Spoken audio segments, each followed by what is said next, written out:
Hay un momento en la vida de todos los alcohólicos en el que las excusas dejan de funcionar. Ese instante donde te miras al espejo y te preguntas, ¿por qué, si dije que no lo haría, volví a caer? Bienvenidos a Experiencia y Conciencia. Soy José, y hoy no solo vamos a leer un libro, vamos a abrir una herida para que pueda sanar. Hoy nos adentramos en las profundidades del capítulo 3 del Libro Azul, más acerca del alcoholismo. Este no es solo un texto técnico, es el relato de esa obsesión peculiar que nos hace creer que esta vez será diferente. Es el estudio de esa sombra que nos acompaña y que hoy, juntos, vamos a iluminar. Gracias por permitirme acompañarlos en este viaje. Ajusten sus auriculares, respiren profundo y prepárense, porque el estudio va a estar muy bueno e interesante para nuestra recuperación. Comenzamos hoy un viaje hacia el corazón del tercer capítulo, más acerca del alcoholismo. Y lo hacemos de frente, sin anestesia, porque la enfermedad no sabe de cortesías. Casi todos nosotros hemos caminado por ese pasillo oscuro, resistiéndonos con uñas y dientes a admitir la verdad, que éramos, en esencia, diferentes. A nadie le gusta despertar y darse cuenta de que su cableado mental y físico funciona distinto al de sus semejantes. Por eso, si miramos hacia atrás, nuestras carreras están plagadas de intentos desesperados, casi heroicos si no fueran tan trágicos, por demostrar que podíamos beber, actuar o sentir como las personas normales. Esa es la gran mentira que nos contamos frente al espejo, la idea de que algún día, por un milagro de la voluntad, recuperaremos el control y disfrutaremos del consumo, o de la conducta, sin destruirnos en el proceso. Esa es la obsesión suprema. Una ilusión tan persistente que hay quienes la persiguen hasta que el suelo desaparece bajo sus pies, justo en las gradas de la locura o el cementerio. Aunque el libro habla de alcohol, te invito a que pongas sobre la mesa tu propia cruz. Si tu naufragio es el sexo, la droga, el juego o una neurosis que te carcome el alma, cambia la palabra. La enfermedad es camaleónica, pero el síntoma es el mismo, una obsesión que nos devora. Este capítulo es un mapa de nuestras anomalías. Nos dice, con una crudeza necesaria, que somos como personas que han perdido las piernas, no nos vuelven a crecer otras. Hemos perdido una capacidad, la de decidir cuándo parar, y esa capacidad no se recupera jamás. No importa cuánto reces, cuánto estudies o cuánto dinero tengas, en esa área específica de tu vida, la lógica de la gente común ya no aplica para ti. Durante años, muchos de nosotros creímos que nuestro intelecto sería el salvavidas. Pensamos, soy inteligente, tengo éxito en el trabajo, soy un buen padre, ¿cómo no voy a poder con esto? Pero los resultados, una y otra vez, fueron nulos. Aquí entran en juego las reservas mentales. Esos pequeños escondites en la mente donde guardamos la esperanza secreta de que, en un futuro lejano o bajo ciertas condiciones, podremos volver a las andadas sin pagar el precio. Es la razón por la que un alcohólico, sabiendo que su vida se va a desintegrar si toma esa copa, estira la mano y la bebe. No es falta de información, es una desconexión total entre el conocimiento y la acción. Imagina a una persona atrapada en una relación violenta. Desde afuera, el juicio es fácil, ¿por qué se queda si la golpean o la engañan? Lo que el mundo no ve es que para esa persona, su dependencia se ha vuelto una obsesión idéntica a la del adicto. Ella sabe, en sus momentos de lucidez, que ese camino la está matando. Pero su mente ha sido colonizada. Ya no es una cuestión de querer o no querer, ha sido rebasada por una fuerza que no puede controlar. Es la misma tragedia del enfermo emocional, seguimos eligiendo lo que nos destruye porque la obsesión es un tirano que no acepta renuncias. Es una verdad dolorosa, pero real, muchos han tenido que morir para que otros vivamos. Muchos han tenido que tocar el fondo más negro de la existencia para servirnos de advertencia. Pero el enfermo tiene un defecto de fábrica, la soberbia. Nos creemos especiales, creemos que las leyes de la gravedad no se aplican a nosotros. Es como el hijo que ignora el consejo del padre por la pura presunción de la juventud. Esa terquedad, esa ingobernabilidad de creer que tenemos la razón mientras el barco se hunde, es lo que nos mantiene en el círculo del dolor. Si no nos apegamos a un programa de recuperación con la humildad de un náufrago, terminaremos igual o peor que aquellos que no lo lograron. Para renacer, hay que aceptar el diagnóstico. Dice el texto, teníamos que admitir plenamente en lo más profundo de nuestro ser que éramos alcohólicos. Este es el primer paso, pero también es un golpe de mazo al ego. Es decirte a ti mismo, tú no eres como los demás. Estás dañado en 3 frentes, físico, mental y espiritual. Y aunque aceptes los 2 primeros, el espíritu suele ser el más difícil de rendir, algo que exploraremos en nosotros los agnósticos. Si eres un enfermo emocional o un neurótico, eres un hipersensible. Sientes el mundo a flor de piel. Un rechazo no te duele, te desgarra, una crítica no te molesta, te destruye. Tienes que aceptar que jamás sentirás con la tibieza de la gente común. No es una maldición, es tu realidad. Y solo aceptando que somos diferentes, podemos empezar a caminar hacia una vida donde esa sensibilidad deje de ser nuestra condena y se convierta en nuestra mayor fortaleza bajo un proceso de recuperación.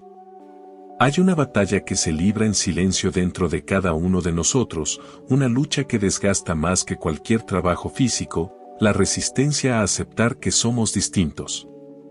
Nos miramos al espejo y nos preguntamos con amargura, ¿cómo es posible que yo sea diferente? Nos aferramos a la idea de la normalidad como un náufrago a un madero podrido. Pero la respuesta no está en lo que pensamos o en lo que deseamos ser, sino en la huella que dejan nuestros actos. Es necesario observar la realidad con una honestidad que queme. ¿Crees que es normal que tu dignidad se haya desvanecido hasta el punto de arrastrarte por una pareja que te desprecia? ¿Crees que es normal que el refugio de tus hijos sea el miedo porque no sabes contener tus gritos o tus golpes? ¿Es normal haber bebido hasta ver los cimientos de tu familia desmoronarse en la miseria? Nos mentimos diciendo que somos los reyes del mundo, que el éxito nos corona, pero si miramos los escombros de nuestras relaciones, los celos que nos asfixian y el vacío de seguir con alguien a quien ya no amamos, nos damos cuenta de que nada en nuestra vida es normal. La enfermedad nos ha robado la brújula de la coherencia. Al entrar en el terreno del segundo paso, nos topamos con un muro de orgullo. Muchos de nosotros no nos ofendemos si nos llaman alcohólicos o adictos, al fin y al cabo, es un título que casi parece una medalla de batalla. Pero en el momento en que el programa nos señala y dice, eres un enfermo mental, algo dentro de nosotros se revela. Sin embargo, si nos detenemos a analizar nuestra conducta, la evidencia es irrefutable, pensamos una cosa y terminamos haciendo exactamente la contraria. Decimos que vamos a dejar esa relación que nos aniquila, que ya no sentimos nada, que el maltrato debe parar, pero somos incapaces de dar el paso. Nos quedamos ahí, estancados, habitando una locura interminable donde la voluntad se ha vuelto de papel frente a la tormenta de la obsesión. El texto es tajante, hombres y mujeres como nosotros hemos perdido la capacidad de controlar nuestra forma de beber o de reaccionar. Y lo más doloroso es entender que ese control no se recupera jamás. Todos hemos tenido esos intervalos de lucidez, esos periodos breves donde pareció que volvíamos a ser dueños de nosotros mismos. Pero esos momentos eran trampas del ego. Inevitablemente, eran seguidos por un descontrol todavía mayor, llevándonos a una desmoralización tan profunda que no tiene explicación lógica. Estamos ante una enfermedad progresiva, con el tiempo, siempre empeoramos, nunca, bajo ninguna circunstancia, mejoramos por nuestra cuenta. Es un camino de una sola vía hacia el abismo si no decidimos detenernos. A veces logramos detenernos por un tiempo. Hacemos un juramento sagrado sobre la tumba de un ser querido, o una promesa desesperada a la familia después de una escena vergonzosa. Ese sentimiento de culpa nos mantiene secos por un periodo, pero eso no es recuperación, es una tregua armada. Este capítulo nos recuerda que somos enfermos para toda la vida. No hay un exalcohólico o un exadicto en términos de constitución física o mental, somos enfermos hoy y lo seremos siempre. Esta es la parte que el enfermo lucha por aceptar, la idea de que la renuncia debe ser total y permanente. Para el adicto, el alcohol o la conducta obsesiva se han convertido en su único aliciente de vida. Es una existencia tan desértica que solo se siente que se pertenece cuando se está bajo el influjo de la sustancia o la emoción desbordada, porque en todos los demás roles, como padre, como hijo, como pareja, el sentimiento de fracaso es absoluto. Pensemos en la mujer neurótica, esa que se siente la dueña de la verdad, perfeccionista y rígida. Bajo esa máscara de control hay un volcán de ira y frustración que termina por quemar a los seres más indefensos que tiene cerca, sus hijos. La enfermedad es perversa porque nos convierte en verdugos de quienes más amamos. Nos lleva a la muerte, pero no solo a la del cuerpo. Nos lleva a la muerte espiritual, que es mucho más aterradora. Es el estado del pescado de la viga, estás muerto, pero tienes los ojos bien abiertos. Estás ahí, pero ya no sientes amor, ya no tienes propósito, solo sobrevives en un letargo de amargura. En este punto, la única pregunta válida es, ¿hasta dónde estás realmente convencido de que necesitas ayuda? ¿Hasta dónde vas a dejar que el ego te impida pertenecer a un grupo donde otros han aprendido a vivir de nuevo? Finalmente, volvemos a la verdad más amarga, somos como individuos que han perdido las piernas. A estos nunca les salen otras, y a nosotros nunca nos regresará la capacidad de ser normales. No hay tratamiento, ni pastilla, ni esfuerzo intelectual que pueda revertir lo que somos. Hemos probado todos los remedios, cambiamos de ciudad, de religión, de trabajo o de pareja. Tuvimos recuperaciones pasajeras que solo sirvieron para hacernos caer con más fuerza en la siguiente recaída. Incluso la medicina coincide. No hay forma de convertir a un alcohólico de nuestro tipo en un bebedor social.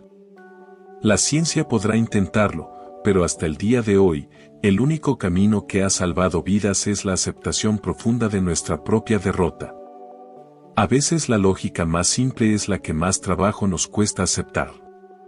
Si un hombre pierde una pierna en un accidente, lo entiende de inmediato, ve el vacío, siente la ausencia y sabe, con una certeza absoluta, que no le va a brotar una nueva.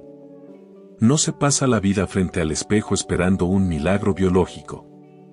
Sin embargo, en el terreno de las emociones y la mente, nosotros somos distintos. Nos empeñamos en creer que, aunque hayamos destruido nuestra vida una y mil veces, de alguna manera mágica nuestra pierna emocional volverá a crecer y podremos correr como los demás. Es vital que empecemos a percibirnos como lo que somos, seres mutilados mental y emocionalmente. Esta no es una frase para deprimirnos, sino para ubicarnos en la realidad. Muchos de nosotros venimos de hogares donde el concepto del amor no fue solo escaso, sino que estuvo ausente o, peor aún, fue deformado. Cuando no te enseñan a amar en el seno familiar, cuando tu padre o tu madre no supieron darte esa estructura, creces con una amputación invisible. ¿Qué sucede entonces? Que llegas a la adultez con el cableado interno cruzado. Tergiversas el significado de la palabra amor y terminas convencido de que amar es sinónimo de control. Crees que amar es regañar y humillar a los que dices querer. Crees que el amor se demuestra gritando, golpeando o sobajando a tu pareja o a tus hijos. Crees que la comparación y el desprecio son herramientas válidas para educar. Esa es nuestra mutilación. Llegamos a los grupos de recuperación siendo seres estériles. No sabemos qué es el afecto desinteresado porque nunca lo recibimos o porque lo enterramos bajo capas de resentimiento. Solo al llegar a una agrupación y quitarnos la venda que hemos llevado por años, nos damos cuenta del daño atroz que les hemos causado a quienes más amamos. Estamos heridos, y aunque el programa nos permite enmendar muchas cosas, hay cicatrices tan profundas que la única solución no es la curación, sino la abstinencia total de nuestra vieja forma de ser. En este punto, la medicina y la experiencia se dan la mano. jamás un bebedor problema o un alcohólico de nuestro tipo va a recuperar la capacidad de beber con moderación. A mí me lo dijeron con una crudeza que me dolió en el alma: José, olvida la idea de ser un bebedor social. Ya deja de llorar por lo que no puedes ser y ponte a trabajar en lo que sí puedes cambiar. En Alcohólicos Anónimos no enseñamos a nadie a beber como un caballero. Aquí la ruptura es de tajo, ni una gota.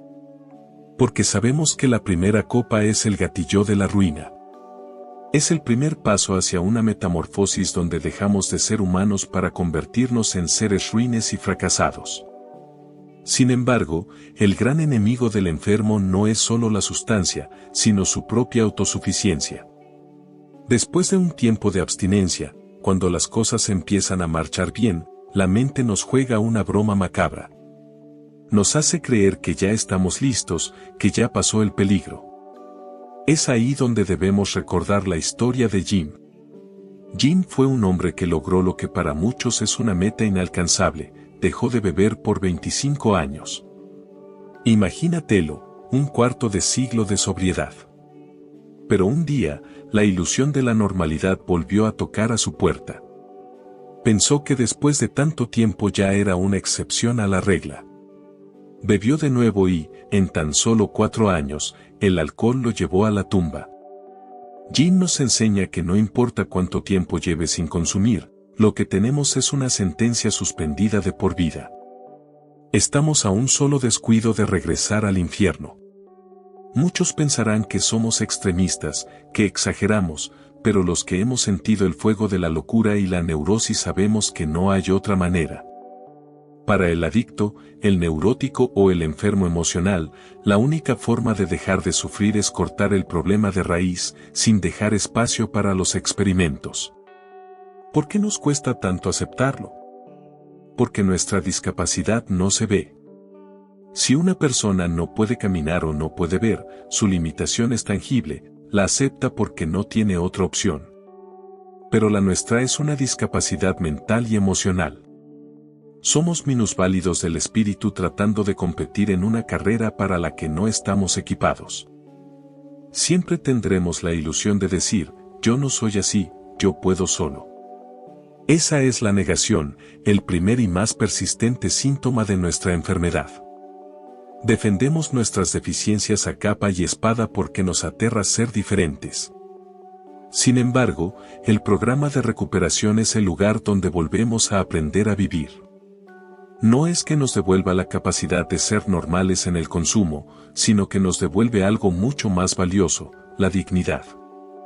Llegamos mutilados, arrastrándonos por el suelo, pero a través de los pasos recuperamos la capacidad de caminar erguidos. No es magia, es un trabajo diario de aceptación y humildad para entender que, aunque estemos marcados, podemos vivir una vida plena siempre y cuando nunca olvidemos nuestra verdadera condición. Hay una parte de este estudio que es, sencillamente, inapelable. El libro nos dice que no hace falta que nadie nos ponga una etiqueta. No les gusta decirnos: tú eres alcohólico. En lugar de eso, nos entregan la llave del laboratorio más peligroso del mundo: nuestra propia experiencia. La propuesta es clara: si crees que no eres uno de nosotros, ve y haz la prueba. Entra al bar más cercano y trata de beber en forma controlada. Pero no solo eso, trata de beber y luego deja de hacerlo bruscamente. Haz el experimento 1, 2, 3 veces.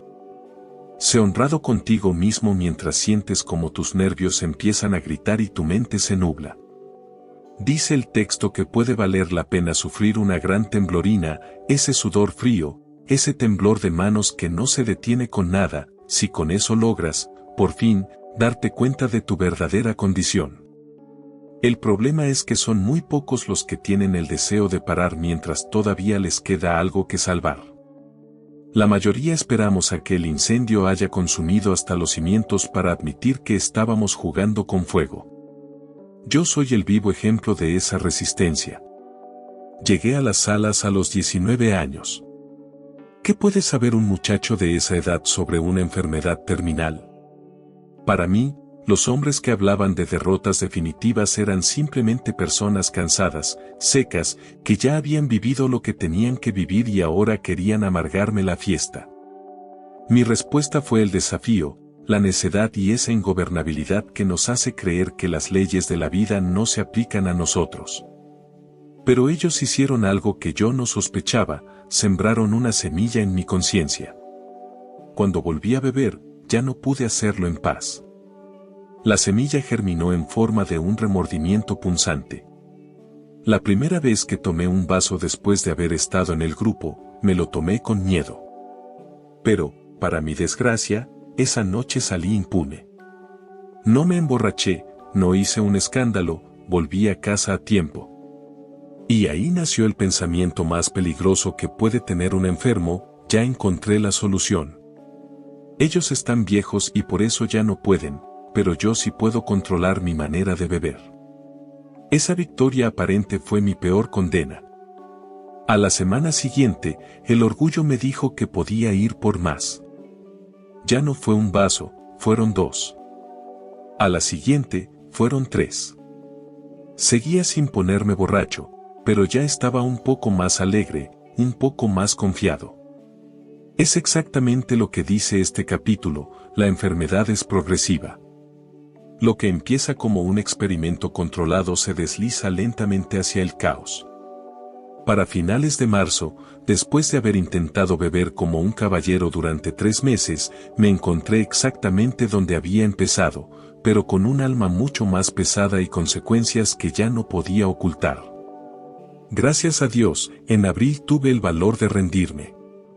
Tuve que tragarme mis palabras, mi presunción de juventud y mi necedad para aceptar que esos viejos fracasados tenían razón. Ellos no estaban aburridos, estaban prevenidos.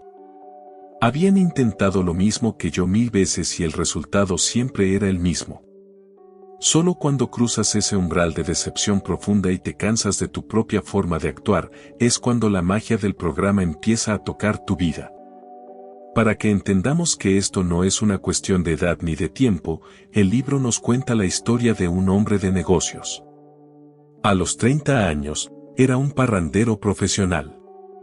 Sus mañanas eran un calvario de nervios que solo calmaba con más alcohol. Pero tenía algo que a muchos nos falta: una ambición de hierro. Se dio cuenta de que si seguía bebiendo, nunca triunfaría. Así que tomó una decisión radical: no probaría ni una gota hasta que se jubilara. Y lo logró. Este hombre excepcional estuvo seco durante 25 años. Trabajó, acumuló una fortuna, tuvo éxito y se retiró a los 55 años como un triunfador. Cualquiera que lo viera pensaría que estaba curado. Que 25 años de disciplina habían borrado el alcoholismo de su sistema.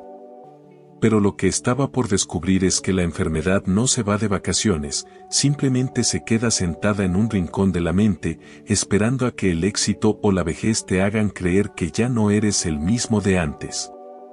El caso del hombre de negocios que mencionamos antes no es solo una advertencia, es el espejo donde se refleja la mayor debilidad del ser humano: la arrogancia del éxito. Este hombre fue víctima de una creencia que, como un parásito, vive en la mente de casi todo alcohólico: la idea de que un largo periodo de sobriedad, disciplina y triunfos externos nos capacita para volver a ser normales. Él pensó que, después de 25 años de impecable conducta, el monstruo había muerto. Imaginó que su voluntad era ahora un muro infranqueable. Con esa confianza ciega, se sentó en la paz de su retiro, se puso las pantuflas y, con la calma de quien se cree libre, descorchó la botella. Lo que siguió no fue el brindis de un triunfador, sino la caída de un gigante. A los 2 meses, aquel hombre que había dominado mercados y dirigido personas estaba en la cama de un hospital, confuso, tembloroso y profundamente humillado. Intentó, en un acto de desesperación, regular su manera de beber, entrando y saliendo de instituciones médicas. Reunió todas sus fuerzas, esas mismas fuerzas que le habían dado una fortuna, para intentar dejar de beber totalmente, y descubrió, con horror, que ya no podía. Tenía todo el dinero del mundo a su disposición, los mejores médicos y los tratamientos más costosos, pero nada funcionó. Aquel hombre robusto se desmoronó físicamente a una velocidad aterradora y murió solo 4 años después de haber descorchado aquella primera botella. Este caso encierra una verdad que nos cuesta la vida aceptar: una vez que cruzas la línea hacia el alcoholismo crónico, no hay vuelta atrás. Este individuo, a los 55 años, se dio cuenta de que estaba en el mismo punto exacto de incapacidad que a los 30. La enfermedad no se había ido, solo había estado hibernando, esperando su oportunidad.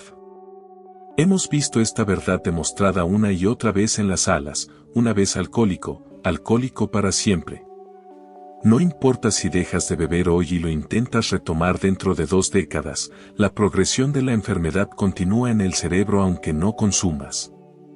Por eso, muchos compañeros reinciden y no entienden por qué se destruyen tan rápido. Creen que el tiempo les devolvió el control, pero para nosotros, ese control es una facultad perdida que jamás se recobra. La enfermedad siempre va a empeorar, nunca a mejorar. Este hombre tuvo que morir para que nosotros entendiéramos que el éxito material no es una vacuna contra la obsesión mental. La historia de este hombre podría ser malinterpretada por los jóvenes. Alguno podría pensar: bueno, si él pudo dejarlo por 25 años a base de puro riñón, yo también puedo beber ahora y parar después. Pero es una apuesta suicida. Dudamos de que muchos tengan esa capacidad, porque la mayoría de los jóvenes hoy ya han adquirido esa peculiar característica mental que les quita el deseo de parar antes de que sea demasiado tarde. En nuestra agrupación vemos a chicos de menos de 30 años que, con solo un par de años de consumo, ya están en una situación tan desesperada como la de un veterano de 20 años de parrandas. El alcoholismo y la adicción no necesitan décadas para devorarte. Hoy en día, el proceso es mucho más acelerado. Y aquí hay un punto clave para reflexionar: el problema de los jóvenes hoy ha mutado. Ya no es solo el alcohol, es la drogadicción la que está diezmando a las nuevas generaciones. El alcohol es a menudo el preludio, el telón de fondo de una tragedia más compleja. Debemos dejar de pelear por etiquetas y prepararnos para ayudar al joven adicto, porque su fondo de sufrimiento es igual de real y su necesidad de ayuda es urgente.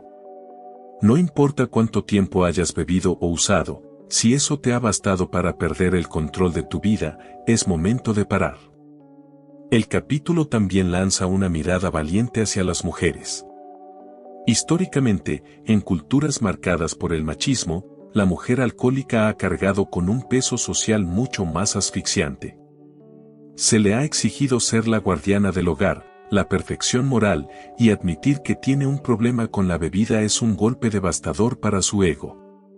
Las mujeres potencialmente alcohólicas a menudo se sorprenden de la rapidez con la que su caso avanza. En unos cuantos años, pueden encontrarse en una etapa avanzada de la enfermedad. Muchas de ellas se sienten gravemente ofendidas si se les llama alcohólicas, porque su mente asocia la palabra con algo degradante, sin darse cuenta de que la enfermedad no sabe de clases sociales ni de géneros. Nosotros, que conocemos los síntomas, vemos a miles de alcohólicos potenciales en los jóvenes y en las mujeres de todas partes, pero el gran desafío sigue siendo el mismo: hacer que ellos lo vean antes de que lleguen a las gradas de la muerte. No hay termómetro para el dolor, ni hay una cantidad de años necesaria para pedir ayuda. Solo existe el convencimiento de que tu forma de pensar ya no te funciona y que necesitas un nuevo diseño de vida. Es imperativo que hagamos una pausa para aclarar una verdad fundamental: en las garras de esta enfermedad, hombres y mujeres somos exactamente lo mismo. No importa el género, no importan las etiquetas sociales, lo único que nos diferencia es la biología, pero en lo profundo del alma, los sentimientos, los traumas y las consecuencias devastadoras son idénticos. Cuando hablamos del enfermo, estamos hablando de un ser humano que ha perdido el rumbo, sin importar si lleva falda o pantalón. Por eso nuestra comunidad se define así: una comunidad de hombres y mujeres que comparten su mutuo dolor para encontrar una esperanza común. El libro azul nos pone frente a una tarea titánica: haz que ellos lo vean. Se refiere a los jóvenes, a esos que todavía caminan con la arrogancia de quien se cree invencible. Para un joven, admitir la derrota es casi imposible porque, en su mente, todavía no ha perdido nada.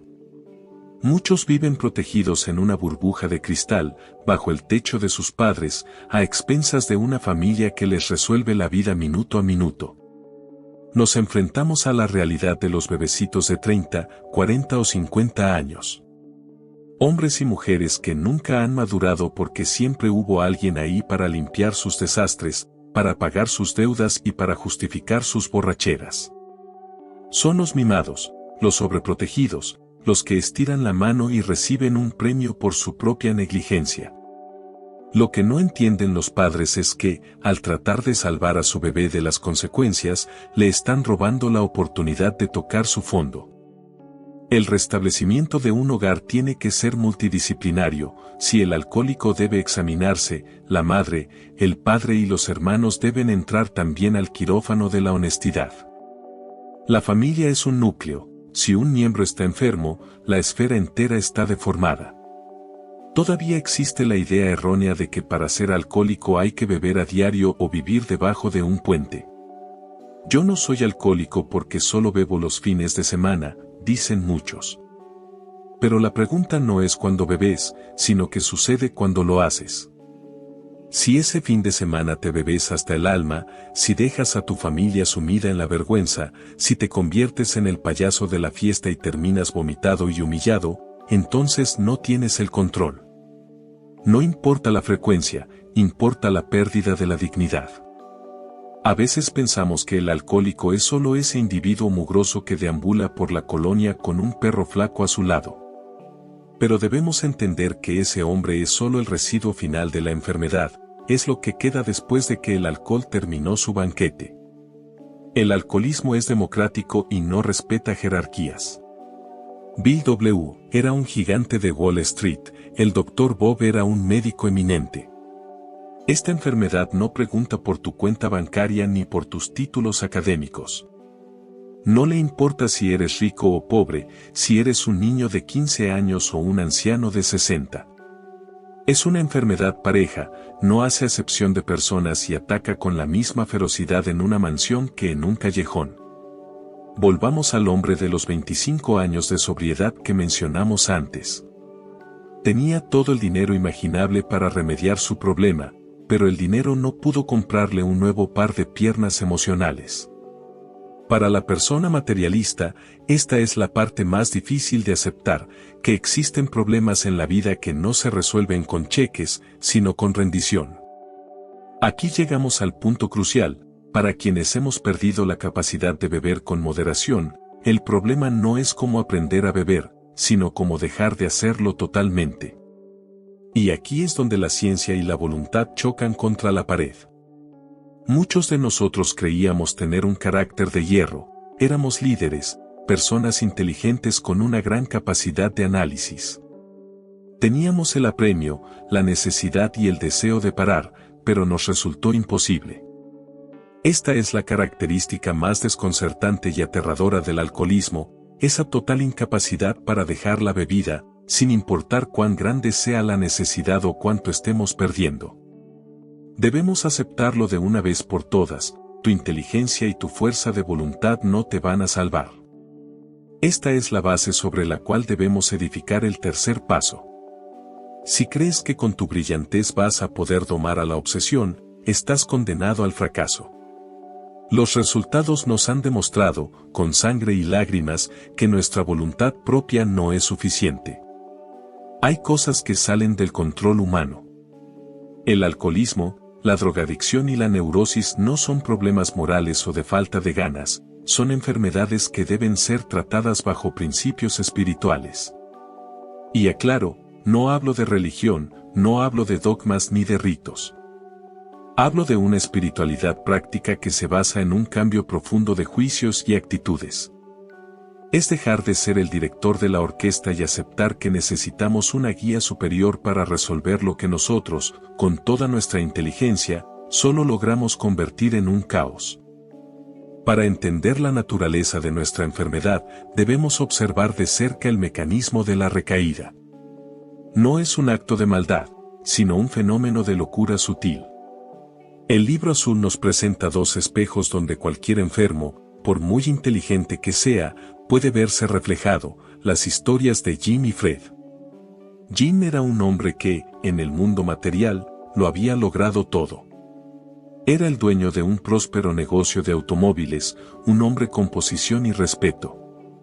Sin embargo, el alcoholismo no respeta jerarquías ni patrimonios. Debido a su manera de beber, Jim lo perdió todo, su prestigio, su capital y su empresa. Terminó trabajando como un simple empleado en el negocio que antes llevaba su nombre. Entró a Alcohólicos Anónimos, escuchó la verdad sobre su enfermedad y comenzó a practicar el programa. Durante un tiempo, las cosas parecieron mejorar, pero la enfermedad es paciente y traicionera. Un día, mientras viajaba, una idea absurda cruzó su mente como si fuera un pensamiento lógico: si le pongo una onza de whisky a un vaso de leche, teniendo el estómago lleno, no podrá hacerme daño. Vagamente, en algún rincón de su conciencia, percibió que no estaba siendo muy astuto, pero la obsesión fue más fuerte. Se convenció de que la leche era una protección mágica. El experimento fue exitoso, así que pidió el segundo. Ese fue el inicio de un viaje directo al asilo, a la pérdida total de su familia y a un sufrimiento físico y mental indescriptible. Jim se conocía como alcohólico, sabía las consecuencias, pero su mente apartó la razón para darle paso a una idea disparatada. Eso, compañeros, es locura pura. Luego tenemos a Fred, un hombre que representa a muchos de nosotros, el alcohólico funcional. Fred era cuerdo, responsable y ejemplar en sus negocios. Tenía una familia hermosa y un puesto envidiable. Él creía que su fuerza de voluntad, la misma que usaba para cerrar contratos millonarios, sería suficiente para domar la bebida. Cuando los alcohólicos lo visitaron en el hospital, los rechazó con una soberbia enorme. Creía que eso de un poder superior era un consuelo para gente débil y sin carácter. Pero la semilla de la verdad ya estaba sembrada.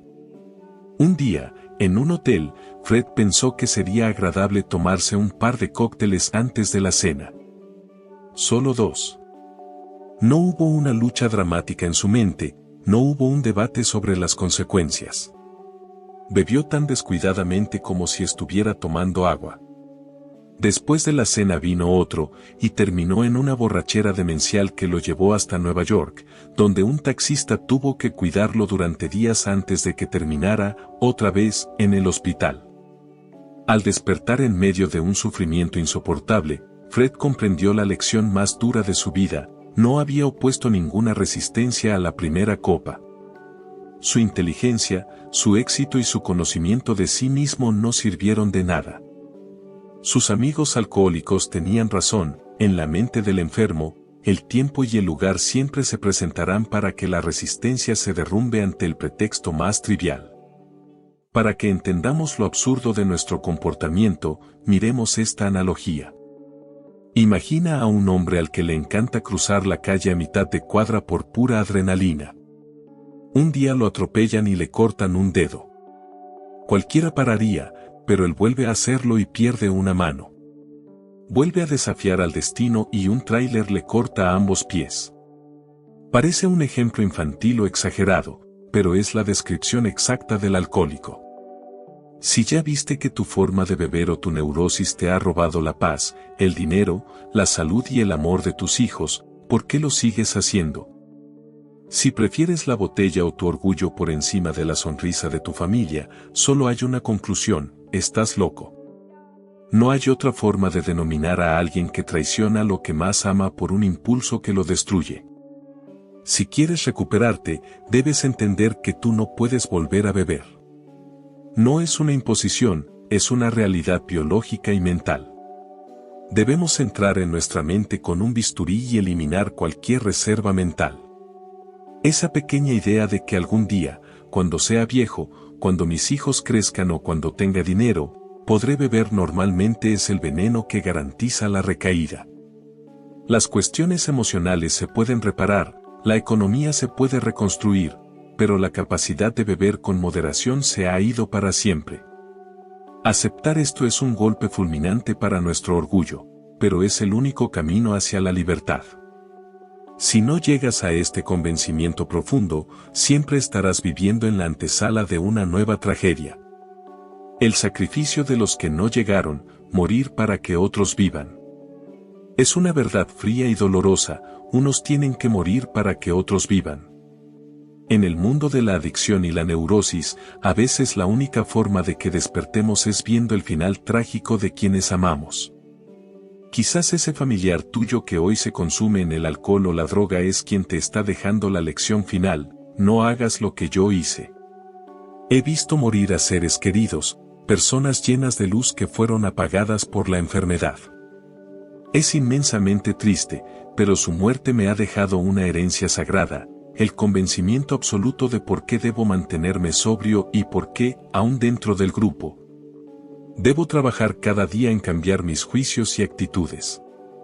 Su sacrificio es el faro que me dice que la enfermedad es real, es mortal y no acepta treguas. Hemos llegado al final de este recorrido. Al cerrar las páginas de este capítulo, no solo cerramos un estudio, sino un encuentro entre almas que han decidido dejar de huir. Mi nombre es José, y si has llegado hasta este último segundo, hasta esta última palabra, quiero decirte que no es coincidencia. Si te quedaste aquí, es porque algo en tu interior está buscando una salida, una luz, un nuevo diseño de vida. Este desglose que hemos hecho del tercer capítulo no es solo teoría, es un pedazo de mi propia historia entrelazado con la tuya. A la distancia, tal vez no nos hemos estrechado la mano ni nos hemos mirado a los ojos, pero te aseguro algo, nos conocemos en espíritu. Nos conocemos en ese puente de comprensión que solo pueden cruzar aquellos que han caminado por el valle del dolor. Ese sufrimiento que antes nos separaba del mundo, hoy es el lenguaje que nos une. Desde donde me escuchas, te mando un fuerte abrazo. No estás solo en esta batalla, somos miles los que, como tú, decidimos rendirnos para poder vencer. Por mi parte, cierro este desglose con la esperanza de que estas palabras hayan sembrado una semilla de honestidad en tu ser. Te invito a la reflexión profunda: ¿qué reservas vas a soltar hoy? ¿Qué parte de tu orgullo estás listo para entregar? Antes de despedirme, quiero pedirte que nos ayudes a que este mensaje llegue a ese alcohólico o a ese neurótico que todavía está sufriendo en silencio. Déjame un comentario, me encantaría saber qué parte de este capítulo resonó más en tu vida. Tu experiencia puede ser el faro de alguien más.